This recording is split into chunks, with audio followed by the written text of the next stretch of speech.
నమస్తే, welcome to Liya news. Singayya మృతి కేసులో నారా లోకేష్ ని ఇరికించబోయి జగన్మోహన్ రెడ్డి తానే ఇరుక్కున్నాడా? ఎందుకు అంటే కేసు కోర్టులో ఉండగా బాధితులను పరామర్శించడం లీగల్ గా ఒక తప్పు అయితే, మరొకటి సింగయ్య భార్య చేత తాను అంబులెన్స్ లోనే చనిపోయాడు అని చెప్పి జగన్మోహన్ రెడ్డి గారు చెప్పించారు. అయితే ఇదే జగన్మోహన్ రెడ్డి గారు ఎప్పుడైతే ఈ వీడియో బయటకు వచ్చిందో అప్పుడు మా కార్యకర్తలే అంబులెన్స్ లో సింగయ్యను హాస్పిటల్కి తీసుకెళ్లారు అని చెప్పి ఆయన చెప్పాడు. మరి అలాంటప్పుడు అంబులెన్స్ లో వైసీపీ కార్యకర్తలు లేరా? లేదు అంటే అంబులెన్స్ వెనకాల కూడా వాళ్ళు వెళ్లే ప్రయత్నం చేయలేదా? ఇక్కడ ఒక లాజిక్ అయితే మిస్ అవుతుంది. ఏది ఏమైనా కానీ సింగయ్య మృతి కేసులో జగన్మోహన్ రెడ్డి తప్పించుకోబోయి బాగా గట్టిగానే ఇరుక్కున్నట్టయితే తెలుస్తోంది. మరి దీని తర్వాత పరిణామాలు ఏ విధంగా ఉండబోతున్నాయి, ఈ కేసు ఏ మలుపు తిరగబోతుంది తెలుసుకుందాం. మనతో పాటు ఉన్నారు సీనియర్ పొలిటికల్ అనలిస్ట్ కట్టా కార్తిక్ గారు. నమస్కారం అండి. నమస్తే అండి. జగన్మోహన్ రెడ్డి గారు ఈ కేసుని ఎప్పుడైతే ఎదుర్కోవటం మొదలైందో అప్పటి నుంచి ఎన్ని రకాలు వేస్తున్నాయో అన్ని రకాలుగా ఆయన తప్పించుకోవడానికి ట్రై చేస్తూనే ఉన్నారు. మరి ఎవరికి అర్థం కాని విషయం ఏంటంటే, కేసు కోర్టులో ఉండగా సింగయ్య భార్యను తెర మీదకు తీసుకురావడం వెనుక వైసీపీ వ్యూహం ఏంటి? ఒకటి, కేసులో ఏమైనా తీవ్రత తగ్గుతుందా? లేదు అంటే జగన్మోహన్ రెడ్డి గారికి ప్రజల్లో దీని పట్ల ఉన్న వ్యతిరేకత ఏమైనా తగ్గుతుందా? లేదు అంటే ఇంకేమైనా కారణాలు ఉన్నాయని చెప్పి కూడా ప్రజలందరూ ఆలోచిస్తున్నటువంటి పరిస్థితి. అంటే కేసు కోర్టులో ఉంటే పరామర్శించకూడదు అన్న విషయం జగన్మోహన్ రెడ్డి గారికి కూడా తెలిసే ఉంటుంది. అయినా ఇలాంటి ప్రయత్నం ఆయన చేశారు. అండ్ ముఖ్యంగా ఆవిడ చేత కూడా అంబులెన్స్లో చనిపోయాడని చెప్పించారు. దీని తర్వాత కూడా చాలా ప్రశ్నలు ఉత్పన్నమవుతున్నాయి. సో మీ అభిప్రాయం ఏంటి దీనిపైన? ఒక తప్పు చేసినవాడు తెలిసి చేయొచ్చు, తెలియ చేయొచ్చు. ఆ తప్పు వల్ల జరిగేటువంటి పనిష్మెంట్ నుంచి తప్పించుకోవడానికి వివిధ రకాల తప్పులు చేస్తాడు. అంటే ఒక తప్పు నుంచి తప్పించుకోవడానికి 100 తప్పులు చేస్తారని మనం పెద్దోళ్ళు సామెతగా చెప్తూ ఉంటారు. ఇప్పుడు జగన్మోహన్ రెడ్డి గారు అదే తప్పులు చేస్తున్నారు. జరిగింది ఒక పొరపాటు. ఏది? తన కారు కింద సింగయ్య పడి చనిపోవటం. అంటే అది ప్రమాదం కదండి. జగన్మోహన్ రెడ్డి గారు తప్పెంట అవుతుందని మీరు అనొచ్చు. జగన్మోహన్ రెడ్డి గారు తప్పెట్లా అవుతుందంటే జరిగింది ప్రమాదం అని నేను కూడా ఒప్పుకుంటా. కానీ 2 కారణాలు ఉన్నాయి. ఒకటి నిర్వాకం, 2 నిర్లక్ష్యం. నిర్వాకం వేరు, నిర్లక్ష్యం వేరు. నిర్వాకం ఏంటి? పోలీసులు పరామర్శ ప్రోగ్రాంకి పర్మిషన్ ఇచ్చారు. జగన్మోహన్ రెడ్డి గారు పరామర్శ ప్రోగ్రాంకి పర్మిషన్ అడిగారు, పోలీసులు ఇచ్చారు. నాగమల్లేశ్వరరావు అనే ఒక వైసీపీ కార్యకర్త, ఒక గ్రామ ఉప సర్పంచ్ జూన్ 9, 2024 నాడు చనిపోతే ఈయనకి జూన్ 18, 2025 నాడు ఆయన కలవాలనిపించింది. వాళ్ళ కుటుంబాన్ని కలవాలి, ఆయన కాన్సీ విగ్రహాన్ని ఓపెన్ చేయాలనిపించింది. 1 సంవత్సరం తర్వాత చనిపోయిన కార్యకర్త గుర్తొచ్చాడు. సరే, పరామర్శ ప్రోగ్రాంకి పర్మిషన్ అడిగారు. మీరు అడుగుతుంది పరామర్శకు కదా, రోడ్ షోకి కాదు కదా, ర్యాలీకి కాదు కదా, బహిరంగ సభకు కాదు కదా. సరే, మీరు అడుగుతున్న పరామర్శ ప్రోగ్రాంకి మేము పర్మిషన్ ఇస్తాం, 100 మందితో వెళ్ళండి. తర్వాత అదే కుటుంబాన్ని పలకరించడానికి కదా, అంతకుమించి ఏం లేదుగా మీ ప్రోగ్రామ్ ఉద్దేశం. కాన్సీ విగ్రహాన్ని ఓపెన్ చేసుకోండి, 11 వెహికల్స్లో వెళ్ళండి, ఏది మీ కాన్వాయ్. ఇంకొక అదనంగా 3 వెహికల్స్ తీసుకెళ్ళండి, 14 వెహికల్స్లో వెళ్ళండి. అంతకుమించి జన సమీకరణ చేయకండి. ఎందుకంటే మీరు వెళుతుంది ఒక గ్రామానికి, పల్లెటూరికి, రోడ్డు చిన్నగా ఉంటాయి, జనాలు కనుక ఎక్కువ కనుక గ్యాదర్ అవుతే అక్కడ స్టాంపేడ్ జరిగింది, తొక్కిసలాట, తోపులాట జరిగింది. ఇది పోలీసులు చెప్పారు. జగన్మోహన్ రెడ్డి గారు ఏం చేశారు? పోలీసులు నాకు చెప్పేది ఏంటని 50 వెహికల్స్తో బయలుదేరారు, ర్యాలీగా బయలుదేరారు. అడిగిందేమో పరామర్శ ప్రోగ్రాం, ఇక్కడ చేయబోయిందేమో ర్యాలీ. రోడ్ షో చేశారు. ఏది? మీరు కారు డోర్ తీసి చేతులు ఒప్పడం చూశారు కదా, రోడ్ షో చేశారు. ఆ రోడ్ షో చేసేసరికి ఒక మాజీ ముఖ్యమంత్రి, పార్టీకి అధినేత రోడ్ షో చేసినప్పుడు రోడ్డు మీద ఉన్న జనాల దగ్గరికి హాజరవుతారుగా. అదిగాక సమీకరించిన జనాలు ఉన్నారు, వేలాది మంది సమీకరణ. ఆ వేలాది మంది సమీకరించడం ఫలితంగా, జగన్ గారు అభివాదం చేయడం ఫలితంగా వాళ్ళంతా ఒక్కసారిగా జగన్ చుట్టానికి కారు దగ్గరికి వచ్చారు. తొక్కిసలాట, తోపులాట జరిగింది. దాంట్లో నుంచి సింగయ్య అనేటువంటి వ్యక్తి జగన్మోహన్ రెడ్డికి కారు కింద పడ్డారు. ఇది నిర్వాకం. అంటే జగన్మోహన్ రెడ్డి జనాన్ని సమీకరించడం తప్పు, జగన్మోహన్ రెడ్డి ర్యాలీ చేయడం తప్పు, జగన్మోహన్ రెడ్డి రోడ్ షో చేయడం తప్పు. ఇక్కడ నిర్వాకం కనపడుతుంది. తర్వాత నిర్లక్ష్యం ఎక్కడ కనపడుతుందంటే, సింగయ్య పడ్డాడు, రమణారెడ్డి అనే జగన్మోహన్ రెడ్డి కారు డ్రైవరు చూడలేదు, జగన్మోహన్ రెడ్డి కూడా గమనించలేదు. అదే నిజం అనుకుందాం, కొద్దిసేపు అదే నిజం అనుకుందాం. కానీ జగన్మోహన్ రెడ్డి గారి కాన్వాయ్లో వెనకాల ఉన్న వెహికల్ చూస్తుందిగా. చూసినప్పుడు అతని కారు కేంద్రం నుంచి తీసే ప్రయత్నం చేస్తారుగా, తీసి ఆల్రెడీ చేశారు కదా. సరే, అప్పటికే వెనక భాగం అంటే ఫ్రంట్ రైట్ సైడ్ టైరు అతన్ని కొంత రోడ్డుకి ఈడ్చుకొని పోయింది. అతన్ని మెడకైన టైరు దొక్కినాడు నాకు అనిపించలేదు ఆ వీడియోలో, లేదా తలకైన దొక్కినాడు అనిపించలేదు. కాకపోతే రైట్ సైడ్ ఫ్రంట్ టైరు వెనక భాగం అతను రోడ్డుకి ఈడ్చుకొని పోయింది. 4 టన్నుల వెహికల్ కదా, బుల్లెట్ ప్రూఫ్ వెహికల్ కదా, అది ఈడ్చుకొని పోవటం వల్ల పక్క టైంకి లేదు ఇరిగిపోయి ఊపిరితిత్తులో గుచ్చుకుపోయి ఇంటర్నల్ బ్లీడింగ్ అయి చనిపోయాడు అనేది మనం ఇంటిన వార్త. స్పాట్ డెత్ అయితే కాదు. నిజానికి జగన్మోహన్ రెడ్డి గారికి Z+ కేటగిరీ ఉంటుంది. అతని మెడికల్ టీము ఉంటుంది, ఎప్పుడూ అతనితో పాటు ఉంటుంది, అతని వెహికల్లో ఉంటుంది, అది కాన్వాయ్లో. మరి వెనకాల వెహికల్ అన్నా కనీసం చూసుంటారుగా. జగన్మోహన్ రెడ్డి గారి వెహికల్లో ఉన్న డ్రైవర్ చూడలే. జగన్మోహన్ రెడ్డి గారి కారు వెనకాల ఉన్న కారు అతను చూసుంటారుగా, ఆ డ్రైవర్ చూసుంటారుగా. ఖచ్చితంగా జగన్మోహన్ రెడ్డిని, వాళ్ళ కారుని, వాళ్ళ టీంని, వాళ్ళ కాన్వాయ్ని ఎలక్ట్ చేస్తారు కదా. ఎలక్ట్ చేసినప్పుడు ఎందుకు జగన్మోహన్ రెడ్డి గారి కాన్వాయ్లో ఉన్న మెడికల్ టీం దిగి సింగయ్యకి వైద్యం చేయలేదు? ఇప్పుడు మీకు గుర్తుందా, జగన్మోహన్ రెడ్డి గారి మీద ఒకరు గురకరాయి చేసినప్పుడు వెంటనే ఒక టీం వచ్చేసి ఫస్ట్ ఎయిడ్ చేశారు. మరి సింగయ్యకి ఎందుకు చేయలే? జగన్మోహన్ రెడ్డి గారితో పాటు అంబులెన్స్ ఉంటుంది, ఆ అంబులెన్స్లో ఎందుకు పంపిలా? హాస్పిటల్ దగ్గరలో ఉన్న హాస్పిటల్కి అంబులెన్స్ లేదు, వెహికల్ ఉంటుంది కదా, చాలా కార్లు 50 కార్లు ఉన్నాయి కదా జగన్మోహన్ రెడ్డి గారితో పాటు, ఏదన్నా కార్లు ఎక్కించుకొని వెంటనే దగ్గరలో ఉన్న హాస్పిటల్కి ఎందుకు పంపించాలా? ఇక్కడ మానవత్వం లోపించింది అని ఇది నిర్లక్ష్యం. ఒకటి నిర్వాకం, 2 నిర్లక్ష్యం. ఇది సింగయ్య చావుకున్నటువంటి అసలు కారణం. సరే, నిన్న సింగయ్య భార్య బయటకు వచ్చింది అంటే ఒక అబద్ధాన్ని అతికినట్టు చెప్పాలి, అబద్ధం చెప్పినా అతికినట్టు ఉండాలి. కానీ ఆమెం చెప్తుంది, అంబులెన్స్లో ఏదో జరుగుంటుంది, తగిలింది చిన్న గాయాలే, అతను ప్రమాదం జరిగినప్పుడు నాకు ఫోన్ చేశారు, నేను కూడా సింగయ్యతో పాటు జగన్మోహన్ రెడ్డి గారిని చూడటానికి పోయాను. ఆమె చెప్పిన మాట, నేను సొంత కవిత్వం కాదు. మరి జగన్మోహన్ రెడ్డి గారి చూడటానికి సింగయ్యతో పాటు ఆమె కూడా పోయింది. అక్కడైతే స్పాట్లో ఆమె లేదు, అంటే అది నియర్ బై అక్కడ ఉంటుంది. మరి అతని ప్రమాదం జరిగినప్పుడు వెంటనే ఫోన్ చేసినప్పుడు ఉరుక్కుంటూ వస్తారుగా. భర్తకి ప్రమాదం జరిగినప్పుడు భార్య ఏం చేస్తండి?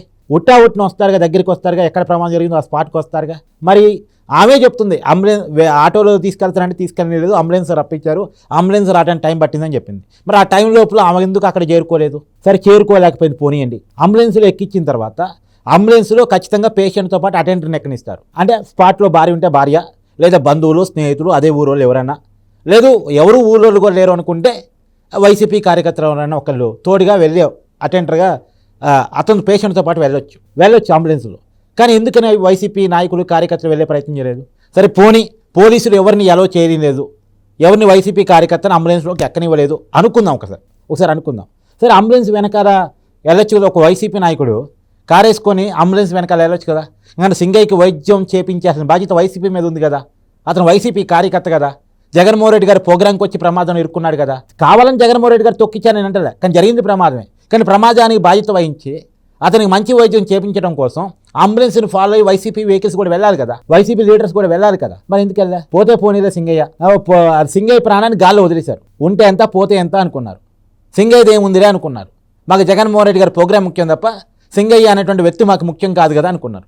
అంతేనా వీళ్ళు అనుకుంది? అంటే ఆమె చెప్తుంది, నేను చెప్పడం కాదు, ఆమె చెప్తుంది.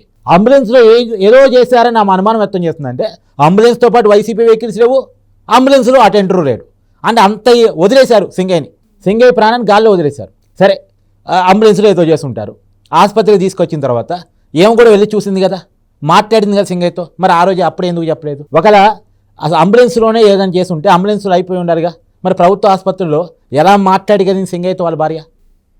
అంటే ఆసుపత్రిలో మాట్లాడిందంటే అప్పటికి ఏం కాలేదు, ఇంకా కొనుగుపుడుతూ ఉన్నాడనే కదా అర్థం.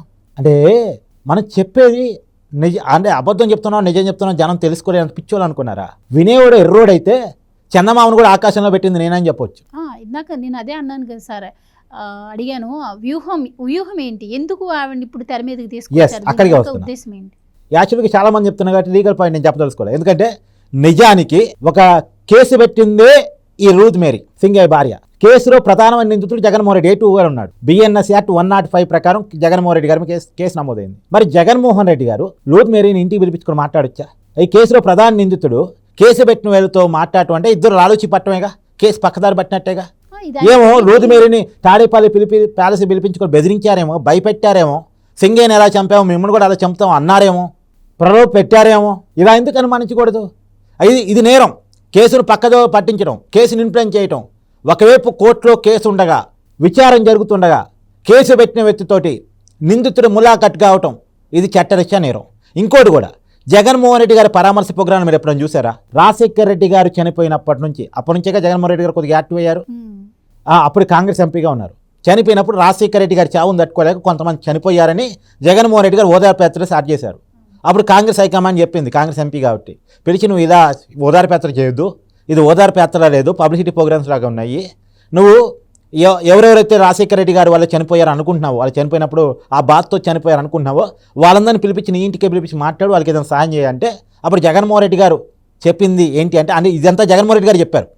ఆయన మాటలే గుర్తు చేస్తాను నేను. ఆయన ఏమన్నారంటే, భారతీయ సాంప్రదాయం ప్రకారం, మా తెలుగు వాళ్ళ సాంప్రదాయాల ప్రకారం, నా కుటుంబ నేపథ్యం ప్రకారం మేము ఎవరైతే బాధితులు ఉన్నారో వాళ్ళ దగ్గరికి పోయి పరామర్శించాలి తప్ప వాళ్ళ మాకాడే పిలిపించుకోకూడదు. బాధితుల దగ్గరికి నాయకుడు వెళ్ళాలి, అది నైజం అండి అని చెప్పాడు. మరి ఇక్కడ రూత్ మేరీ ఇంటికి జగన్మోహన్ రెడ్డి ఎందుకు పోలేదు? ఎందుకు రూత్ మేరీని తన ఇంటికి పిలిపించుకున్నాడు? ఇప్పటిదాకా జగన్మోహన్ రెడ్డి గారు చేసిన ఓదార్పు యాత్రలైనా, పరామర్శ యాత్రలైనా, పరకరింపు యాత్రలైనా వాళ్ళ దగ్గర జగన్మోహన్ రెడ్డి పోయేవాడు. కానీ ఇక్కడ ఎందుకు పోలేదు? ఇక్కడ ఎందుకు పిలిపించుకున్నాడు? ఎందుకు పోలేదు అంటే, నిజానికి మేరీ ఇంటికి జగన్మోహన్ రెడ్డి పోయాడు అనుకో, జగన్మోహన్ రెడ్డి గారు పోతున్నారు కాబట్టి కెమెరాలు కూడా పోతాయి, మీడియా వాళ్ళు, నాయకులు, జనాలు కూడా పోతారు. కాబట్టి అక్కడ సీక్రెట్గా మాట్లాడడానికి ఉండదు, భయపెట్టడానికి ఉండదు. భయపెడితే అందరూ చూస్తారు. లొంగ తీసుకోవడానికి ఉండదు. కాబట్టి తన ఇంటికి పిలిపించుకొని భయపెట్టో, బామాలో, ఇంకేదో చేసో ఆమెని ప్రలోభ పెట్టి ఇలా మాట్లాడిచ్చాడేమో. సో ఇలా మాట్లాడిచ్చారు ఫైనల్గా. అంటే దీనివల్ల కేసు ఏమన్నా వాపస్ తీసుకునే ఛాన్స్ ఉంటుందనుకున్నారా? లేదు అంటే దీంట్లో మా మీద వస్తున్నటువంటి ఈ వ్యతిరేకత ఏదైతే ఉందో దీన్ని తప్పించుకుందాం అనుకొని ఈ విధంగా చేసి ఉంటారంటారా? ఎస్, రెండు. నువ్వు కేసు నీరుగార్చడం ఒకటి, తర్వాత తన మీద వస్తున్నటువంటి వ్యతిరేకత. ఇప్పుడు జగన్మోహన్ రెడ్డి నాకే పాపం తెలియదంటే జనం నమ్మరు. వైసీపీ నాయకులు మా నాయకుడు కారు కింద పడలేదంటే జనం నమ్మరు. కానీ ఏమ చేతి చెప్పించారనుకో, అదే సింగయ్య భార్య చెప్తుంది కదా అనేటువంటి ఫీలింగ్ జనంలోకి వెళ్ళేది కదా. జగన్మోహన్ రెడ్డి గారికి మానవత్వం లేదు.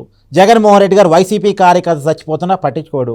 జగన్మోహన్ రెడ్డి గారికి ఆయన పర్యటనలు, ఆయన ఇంపార్టెన్స్ తప్ప ఆయనకి ఎవరు ఇంపార్టెంట్ కాదు. ఇప్పటికే తల్లన్నా ఇంపార్టెన్స్ లేదు, చెల్లన్నా ఇంపార్టెన్స్ లేదు, కుటుంబంలో ఎవరన్నా ఇంపార్టెన్స్ లేదు. ఈవెన్ దో బాబాయిని చంపేశారు, తల్లిని నెట్టేశారు, చెల్లిని గెంటేశారు.